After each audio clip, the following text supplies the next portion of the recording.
Bonjour à tous et à toutes, c'est Lydie d'Animo Relax. Aujourd'hui, j'ai décidé de vous faire une vidéo par rapport au choix du comportementaliste ou de l'éducateur canin auquel vous faites appel pour des problèmes que vous pouvez avoir avec votre chien.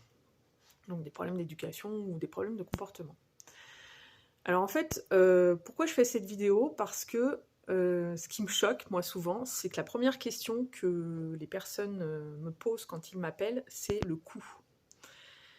Alors ok, le coût est important, mais je pense pas que ce soit primordial.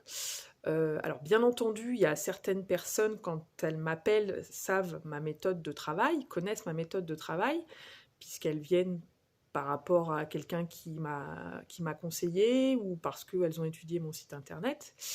Mais bon, parfois les gens m'appellent parce que ils m'ont trouvé dans l'annuaire ou parce qu'ils ont trouvé ma carte chez le vétérinaire, voilà.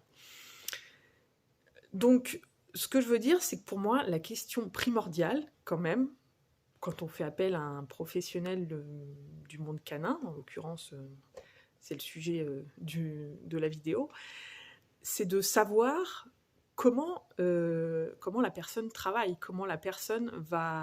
quelle est l'approche de la personne par rapport à votre relation avec votre chien.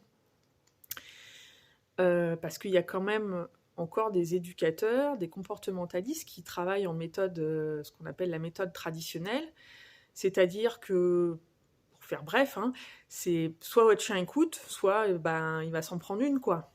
Et est-ce que c'est vraiment la méthode que vous souhaitez, la solution que vous souhaitez pour travailler avec votre chien?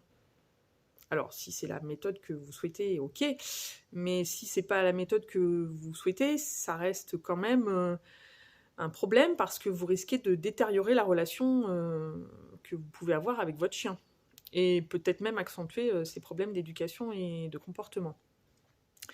Donc je pense que quand même avant tout, avant de savoir le coût, c'est peut-être la première question à poser, c'est de savoir comment la personne travaille. Est-ce qu'elle travaille en méthode traditionnelle ou est-ce qu'elle travaille en ce qu'on appelle plus méthode positive cette méthode est mieux quand même pour une bonne relation avec votre chien.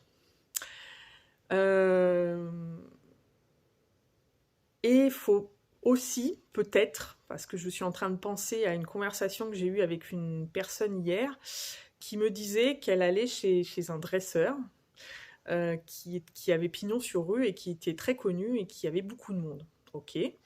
Et en discutant, je me suis rendu compte que ce dresseur, c'était quand même quelqu'un qui travaillait, c'est comme je disais tout à l'heure, soit le chien écoute, soit il s'en prend une, quoi. Soit je tire sur la laisse, soit voilà.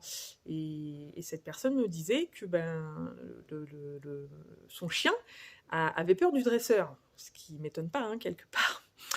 Donc voilà. Euh, pour dire donc du coup que c'est pas parce que un éducateur ou un comportementaliste a une bonne notoriété qu'il va forcément travailler de la manière dont vous recherchez. Alors si c'est des méthodes comme ça traditionnelles que vous recherchez, ok, pourquoi pas. Bon alors comme vous l'aurez compris, c'est pas ma manière de travailler. Par contre, si vous cherchez un éducateur, un comportementaliste qui vous apprend à avoir une bonne relation avec votre chien, une relation sympa, quoi.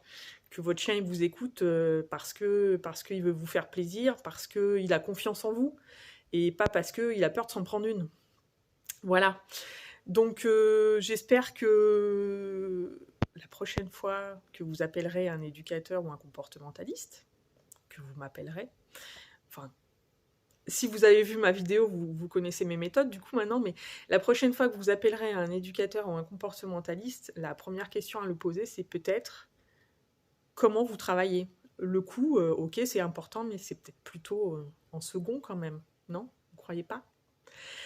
En tout cas, je vous souhaite une belle journée ou une belle soirée et je vous dis à bientôt.